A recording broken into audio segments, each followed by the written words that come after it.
welcome. Today guys, I'm going to be sharing with you all my recipe for a smoked herring bulgur. Now to make this, I have all of my ingredients already prepped. I have cabbage finely chopped, tomatoes finely chopped, onions finely chopped, sweet peppers finely chopped, carrots finely grated, some pimento pepper, or you can use hot pepper if you like. And here I have this. So for this recipe, I'm using boneless smoked herring, and what I did was I boiled it in some water for about 5 minutes, washed it out, and then I just flaked it up. So to start to make this, I have my oil already heating up here on medium low heat. To the oil, I'm going to go in with some onions, pimento pepper. Now if you guys can't find pimento pepper in the States, you can use a Fresno chili or you can use a Cubanelle pepper. You want a very mild pepper. You don't want something that's very spicy. Unless you want to make this spicy, then you can use a habanero or a Scotch bonnet pepper. So I'm just going to let this saute in here until the onion starts to turn translucent. Once the onion turns translucent, I'm going to go in with the cabbage, the sweet peppers, and I'm using green sweet pepper for this, but you can use any color you want. The carrots, tomatoes, and last but not least, the smoked herring. Next, you're going to mix to combine. I'm not going to add any salt until it all comes together and it is cooked. In that way, I'll taste and adjust salt in the end. Smoked herring contains salt, and you don't want to add salt now and then it gets too salty. So I'm just going to let this cook here for about 5 minutes. Okay guys, this is finished. What I'm going to do now is set this aside and allow it to cool down, and let's work on the dough for this. So now to make the dough, here I have my flour. To the flour I'm going to add in some salt, and I'm going in with some baking powder and some yeast. Now I like using both, but if you wanted to use baking powder alone you can, and if you wanted to use yeast alone you can. I just like the texture and the consistency I get from using both. Give this a mix, and then using lukewarm water, you're going to knead this to create a medium dough. You don't want to knead it too soft.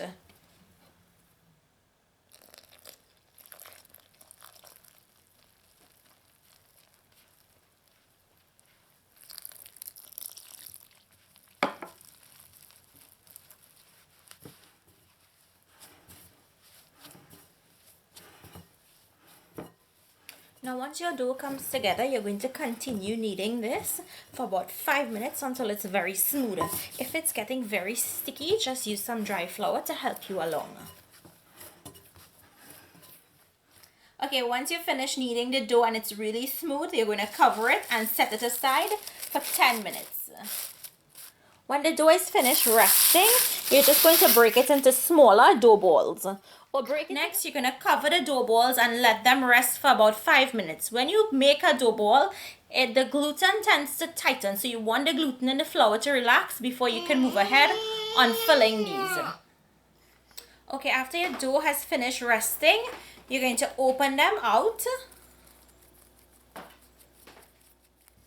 And you're going to take your filling and place it in the middle of the dough.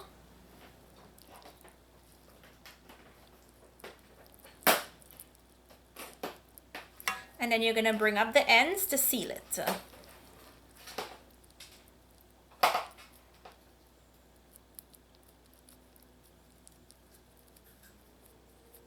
You want to press really well on the ends, and if you notice, I haven't used any dry flour, because if you were to use dry flour, what would happen was the ends would open out on you when you go to fry it in the oil. So try and don't use any dry flour. So this is the first one. I'm going to continue filling the rest of them, and once they're filled, we'll move on to frying. In the meantime, you'd want to put your oil to heat up. Once you've filled all of the dough balls, you're going to move ahead onto frying them on medium, low, or low heat. You want them to take their time and cook. Remember, the filling is cooked, but you want the dough itself to be cooked. Once I put them in the hot oil, I like flipping them after about 3 seconds. And then okay, so these first 2, they're done. I'm just gonna drain them, put them on some paper towels, and I'm gonna continue frying the rest of the pies once they're finished. So guys, the pies are finished. I just want to break into one so you all can see what it looks like on the inside. This one is still pretty warm. Can you guys see the filling in there? There's just the right amount of filling to do. I'm gonna give this a taste. Guys, take a look inside here. You see how nice and pillowy soft the dough is. It's really super soft and nice. So guys, this smoke herring pie tastes so delicious. You guys are absolutely going to love this. If you love smoke herring, you love aloo pies, you love any kind of fried dough, you're going to love this. So I really hope you guys give this recipe a try. If you make it, let me know down below what you think. If you're new to my channel, I hope you like and subscribe. Remember to share the video and give it a thumbs up. Thank you all so much for watching, and I will see you all another day with another one of my recipes. Enjoy!